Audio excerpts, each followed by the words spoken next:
Hello दोस्तों, कैसे हैं आप सभी। उम्मीद करता हूं आप सभी बहुत ही अच्छे होंगे। तो आज हम लोग पढ़ने वाले हैं एक बहुत ही इंपॉर्टेंट टॉपिक जो होता है कि वेग और चाल में क्या डिफरेंट है। ठीक है, मतलब चाल और वेग में क्या अंतर होता है, इस वीडियो में हम जानेंगे। चलिए दोस्तों, हम देख लेते हैं कि वेग और चाल में क्या अंतर होता है। तो एक की ओर हम बना लेते हैं चाल, जिसे इंग्लिश में क्या कहते हैं, स्पीड कहते हैं, और दूसरे तरफ हम बना ले रहे हैं वेग, जिसे हम क्या कहते हैं, वेलोसिटी कहते हैं। ठीक है, तो इसके अंतर डिफरेंट देखेंगे। तो सबसे पहले हम ऐसे कर लिए। ठीक है, अब हम देखेंगे सबसे पहले डिफरेंट में हम इसका मतलब क्या परिभाषा देखेंगे कि इसका डेफिनेशन क्या होता है। ठीक है, तो याद रखेंगे। तो हम जानते हैं कि कोई भी मतलब किसी भी भौतिक राशि का हम डेफिनेशन दो तरीके से कर सकते हैं। या तो उसे फिगर वाइज कर सकते हैं, फिगर से हम कर सकते हैं, या दूसरा उसके जो फॉर्मूले होते हैं उसके बेस पर हम इसका क्या कर सकते हैं, डेफिनेशन कर सकते हैं। तो इसका हम चलते हैं फॉर्मूले की तरफ। तब यहाँ से हम देखते हैं कि चाल का फॉर्मूला होता है, चाल बराबर क्या होता है, चाल बराबर होता है दूरी बटे समय। ठीक है, चाल बराबर क्या होता है, दूरी बटे समय। अब वेग बराबर क्या होता है, वेग बराबर विस्थापन बटे समय होता है। ठीक है, तो ये आपको पॉइंट याद होना चाहिए। ठीक है, अब इसको आपको मतलब क्वेश्चन में करके ये भी पॉइंट आपको याद रखना है। ठीक है, तो इसको नोट्स में आप कर लेंगे। ठीक है, और ये पहला आपको मतलब ये पॉइंट आपको याद रखना है। ठीक है, अब आते हैं इसके मतलब डेफिनेशन पे।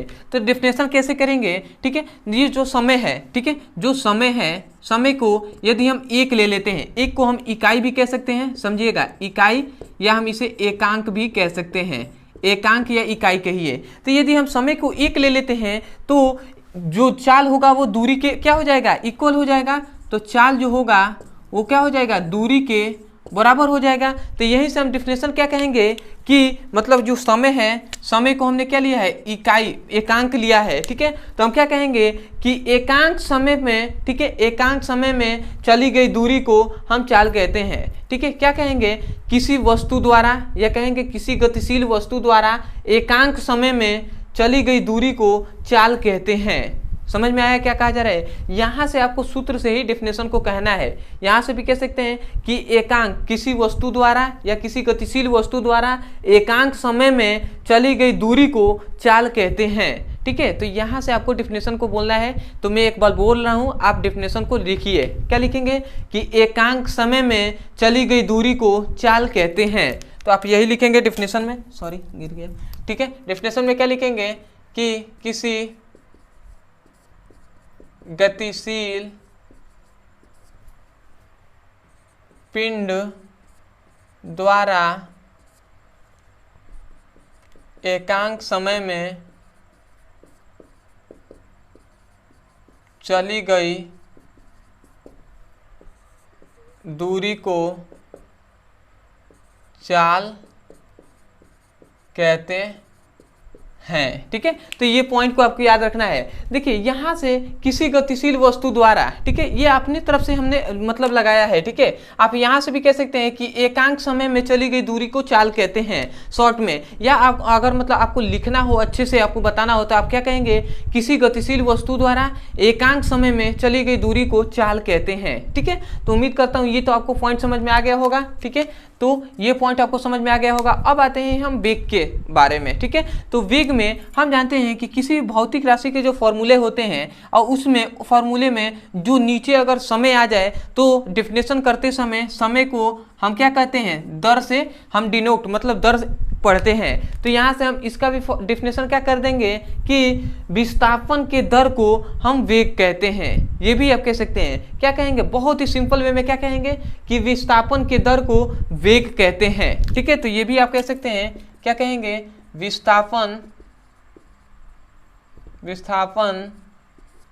के दर को वेग कहते हैं। ठीक है। तो विस्थापन के दर को वेग कहते हैं, या इसको और अधिक जोड़ना है तो आप क्या कहेंगे, किसी गतिशील वस्तु के विस्थापन के दर को वेग कहते हैं। इस प्रकार आप कह सकते हैं, मतलब किसी गतिशील वस्तु के, इतना आपको जोड़ सकते हैं या हटा भी सकते हैं, कोई दिक्कत नहीं है, ठीक है।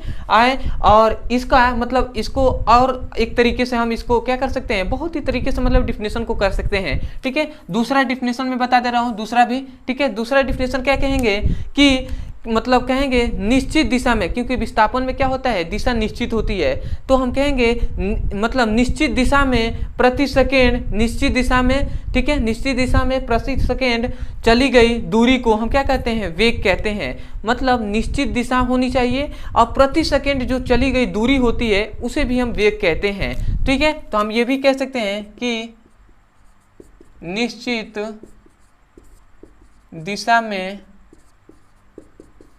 प्रति सेकेंड